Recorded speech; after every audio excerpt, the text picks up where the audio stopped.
ဝရမြအားလုံးမင်္ဂလာပါရှင်ဒငင်းကုန်းဈေးကြီးအနီး14လမ်းစုံအနီးပလဲလမ်းမကြီးဒဲဆင်းမှာလိုချင်ပါတယ်ဆိုတဲ့အဝယ်တော်များတက်ကိုဒီနေ့မှာတော့ကျွန်မက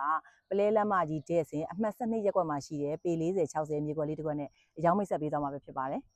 ကဲအရင်ဦးဆုံးမြေကွက်တီရှိရာလမ်းလေးနဲ့မိတ်ဆက်ပေးမှာဖြစ်ပါတယ်ဒီလမ်းလေးရဆိုလို့ရှိရင်တော့ဒါကျွန်တော်တို့ဒါပလဲလမ်းမကြီးပေါ့နော်အမှတ်12ရပ်ကွက်ပလဲလမ်းမကြီးရဲ့ဒဲဆင်းလမ်းလေးဖြစ်ပါတယ်မြေကွက်လေးကတော့ဒီလမ်းလေးပေါ်မှာရှိတယ်ပေါ့နော်အကြောင်းမိတ်ဆက်ပေးမှာကြတော့ဒီမြေကွက်လေးပေါ့နော်သူကအကျယ်ဝန်းကပေ40 60ရှိတယ်ပလဲလမ်းမကြီးဒဲဆင်အမှတ်12ရပ်ကွက်မှာဖြစ်ပါတယ်ကျယ်ဝန်းကပေ40 60ရှိတယ်စာရွက်စာတမ်းမြေချပါမင်းမြေအမျိုးအစားကိုရမယ်ပေါ့နော်လုပ်ငန်းအသေးစားသုံးကျင်တဲ့သူတွေကိုတောင်ပစ္စည်းသားကိုတောင်စောက်ကျင်တဲ့အဝယ်တော်တွေလာကြည့်တဲ့မြေကွက်လေးတစ်ခုဖြစ်ပါတယ်